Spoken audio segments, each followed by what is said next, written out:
I recently had the opportunity to do a photo shoot for a company that's going to teach English to religious men. And in this video, I'm going to take you through the thought process I had during the photo shoot to explain why I chose certain angles and compositions and how each photo led me to the next one in the shoot. And also how I made adjustments to make the final images using both Lightroom and Photoshop. So if you're ready, let's get started. So with this first photo from the shoot, you'll notice I was shooting underexposed. And one of the reasons for that is because the computer screen had this very bright text on it, and so I had to make sure that it was properly exposed, and I can easily bring up all the exposure in post-production afterwards, like this. Because the company was targeting a certain niche as their clientele, I had to make sure that the photos I was taking, especially the hero image, would speak directly to them. So in that sense, it's very common to learn as a pair when they're studying this religious text.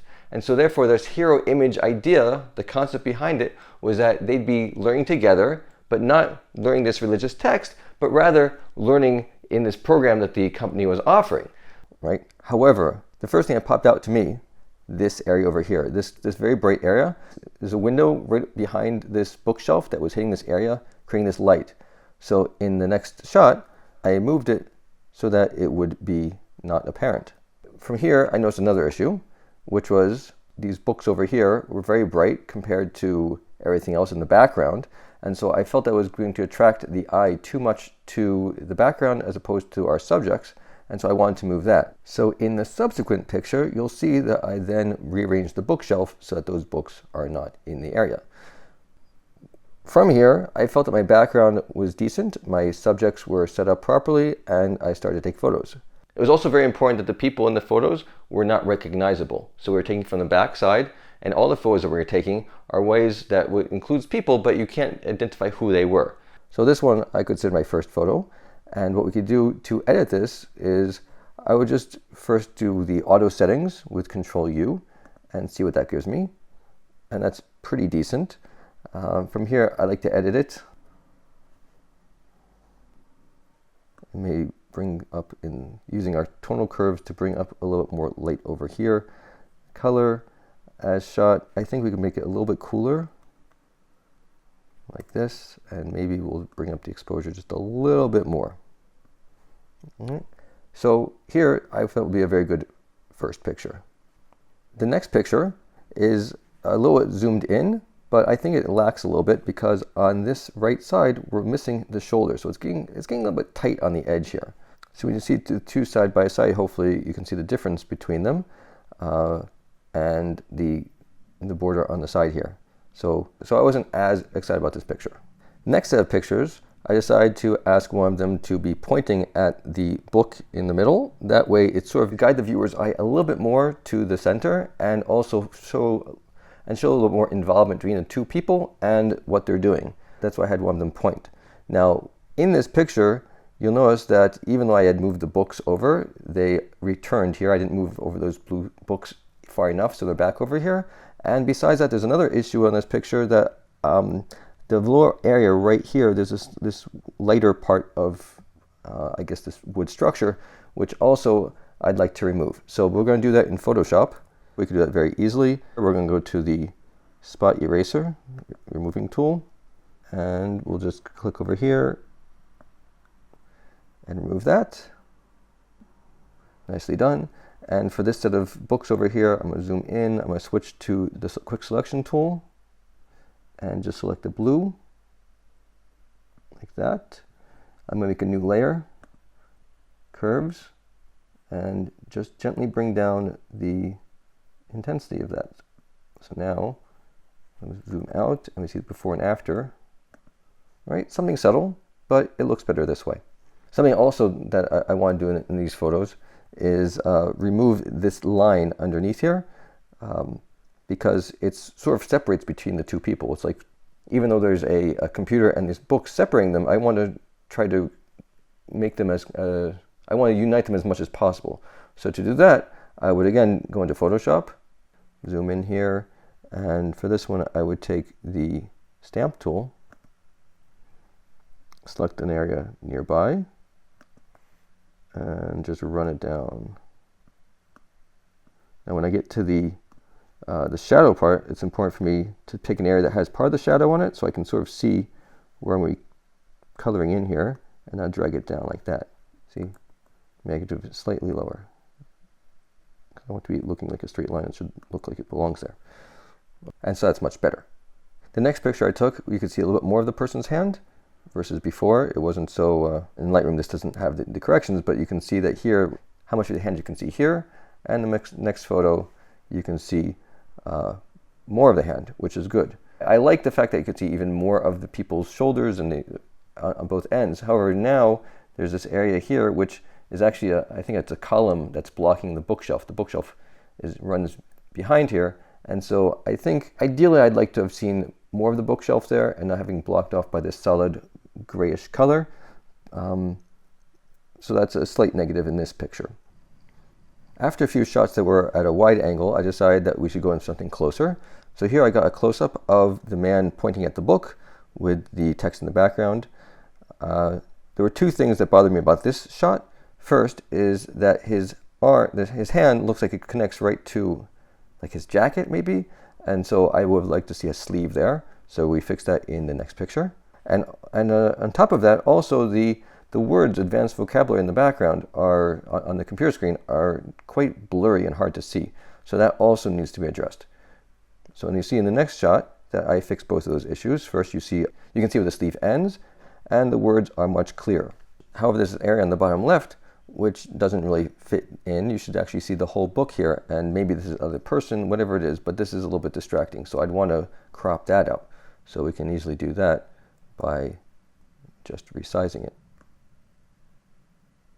And now it's a stronger picture. There's a little bit over here, which we're just going to bring this into Photoshop then and do it there.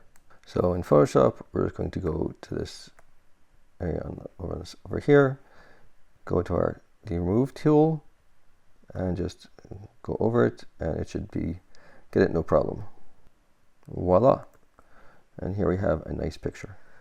The next set of shots, I had to remove their jackets, sort of like a wardrobe change, and also I took a higher angle up.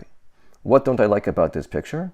First of all, we have all these metallic circles on the table. This one in particular is very bright and could be distracting. So I'd remove all of those things with Photoshop. However, more than that is that by raising the angle like this, we've lost the context. Part of the idea is to show what environment they're learning in. And in the previous pictures with the bookshelf, so that's very good for giving context to our learners here. But in this shot, because I went such a high angle, I've cut out practically the entire background. And so that's not so good. So after that, I decided to go a little bit lower, and we can get a little bit of the bookshelf, and lower still. And so this is pretty much like the original shot, but I felt it was important that we have the bookshelves as our context. After that, the next set of photos was to act as if they're learning and interacting with the software or the online lessons. So I had paper and pen handy and asked one of them to start writing some things down, and I also changed the screen so it would look appropriate to what they're doing. So this is, again, just to make things interesting and give the client a variety of photos to work with. So in this picture, you can see that the other person is getting in the shot. And I'm not sure, I don't think that works so well in this picture, because really our focus is one subject and his interaction with the screen and what he's doing. And to have the other person in here really does detract, and I don't think it's helpful for the story we're trying to tell in this particular shot. However, when I pull back like this, so then it does make more sense to have both people, because we're showing the group environment and there's enough space here to have the two of them. And also the way we can have that his body posture is leading into the center, and also the way his head is also leads the viewer into the center of the scene. So I think it works well together in this shot. Here I came up from a high angle, a slightly variant view of the one person working in the book. Over here, the two things that we need to work on. One is that the screen is not so bright anymore from this angle. It doesn't reflect as much light compared to this shot, right? So you can see how much duller it is over here. And then on top of it, we have this flare, this lens, this glare happening from some reflection of a light in the room. So let's take care of that right now. So what we're going to do is we're going to go into our masking tools, and I'm going to select an object. So over here, what I can do is I can brush around, and it's going to give me the screen. And to see what it's selected, if I press O, it'll turn the overlay on, and I can see what I have here. It has a little bit more than I want, so let's go to subtract. I could subtract with my brush, and I can take this part out just a little bit. It's not going to be a huge amount here. Let's go like that. And now from the selection, I want to go and I can turn the overlay off, so I get back to here, and I bring the exposure up a little bit more. Well, not so much here. A little bit. Highlights. And let's see if I can improve the contrast a little bit. No. And I bring the blacks down a little bit to increase the contrast like that. Okay, so we can see the before and after, before and after. So this does a really good job of lightening up the screen to match everything else. It makes it look more alive and exciting to look at. So now we have this. I'm going to go remove this glare in Photoshop. So to remove this in Photoshop, I'm going to go to the Remove tool and see what happens. Very nice, I must say. And besides that, I mentioned these are a bit distracting, so let's go and remove them as well. Actually, I think I can do this a lot faster if I switch to the spot healing brush tool. You'll see what's in the area and just get rid of it. Much nicer, much faster, and let's see. Let's also get rid of this one while we're at it. So I think this is a much better picture now. After that, I had the other participant write some words as well in the same style, just to change things up for our client, so they should have a few different options to choose from. So this was a good idea. However, what particularly bothered me about this arrangement, this scene, was the table extends off into the distance, forming a peak. And it's really not it didn't look natural to me. So after that, I switched it so that the table should run without forming a peak at the edge of the photo. What I also liked about this picture, by arranging it this way, we have some leading lines that take the viewer from the left side of the picture to the subject. We have a line here and a line here, right? We also have maybe even this pen as a potential leading line. On the flip side, we have his direction is looking back towards the screen, so we have a little bit of an interaction going over here to center us over here. So I like that as well. Comparing this with the next picture I got, you'll see the main difference is that I now have the top of his head, which might be something that the client is looking for to show the whole person. I still think that the one on the left might be slightly better because it doesn't let the eye leave the frame. Over here, if you're looking at what happens on this side, is the eye can slip up around the head and potentially leave. On the other hand, I do like the fact that you see his whole head, right? So it's sort of a balance between the two elements. Both, I think, are good shots, and I think the client will be happy with both of them. One more shot from this angle, a close-up of the hand and the computer, similar to what we did last time with the other subject. And then to finish it off, I decided I was going to go for an upside-down angle, taking from a shot from over the computer's direction. And over here, again, we have these little holes that we need to fix. But this picture, the biggest new element that was a problem for me was this glare on this book over here. So I had, in the next picture, slightly raised it up, and you can see that gets rid of the glare completely and makes for a much nicer picture that the eye isn't being drawn to that bright area. So those are the photos I took over here. I hope that was insightful to see how my thought process was in the course of this shoot, and you picked up a few techniques for how to edit them using Lightroom and Photoshop. And if you've enjoyed this photo critique, then check out my book, Composition Techniques to Create Compelling Photos.